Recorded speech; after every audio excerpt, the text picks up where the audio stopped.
y a trop de manipulation de chiffres dans vos différents documents. Et ça se traduit aujourd'hui par une situation qui fait que, sur l'exercice 2017, nous avons accusé un gap de 161 milliards sur les recettes fiscales. Vous ne le démentirez jamais.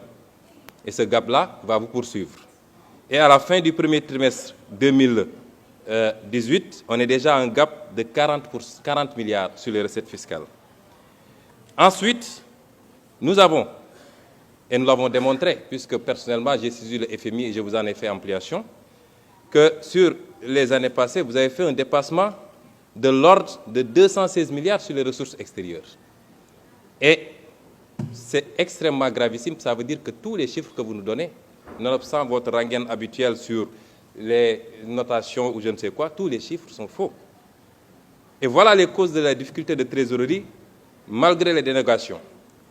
Et ça conduit à quoi? Ça conduit à une frénésie de l'endettement, 61% sur le PIB. C'est inadmissible pour le Sénégal.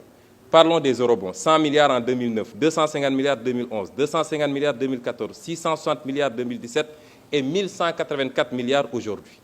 Et vous nous dites que vous n'avez pas de difficulté. Pourquoi cette frénésie de l'endettement?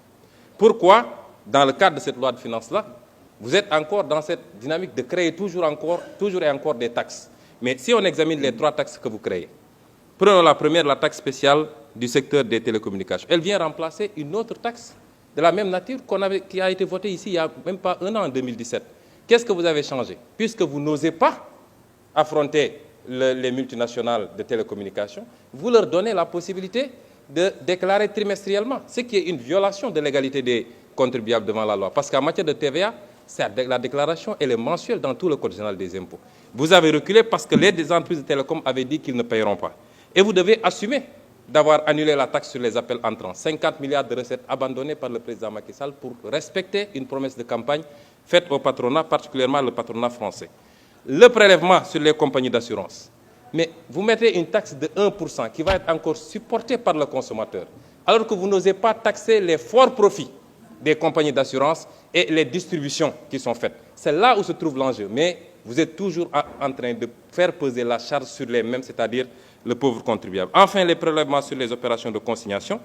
Monsieur le ministre, nous savons que ce prélèvement est taillé sur mesure pour la société de droit suisse qui s'appelle Adax Énergie, qui fait l'objet aujourd'hui d'un redressement de 100 milliards fraude fiscale sur ces opérations-là. Et nous suivons de très près l'arbitrage qui est sur votre table, parce que nous savons que cette loi, elle est taillée sur mesure pour cette société.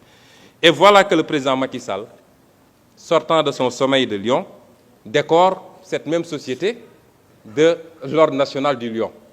Les multinationales viennent ici, elles fraudent, elles grugent le fisc, mais on les décore après de l'ordre national du Lion. C'est très bien fait, et puis on avance.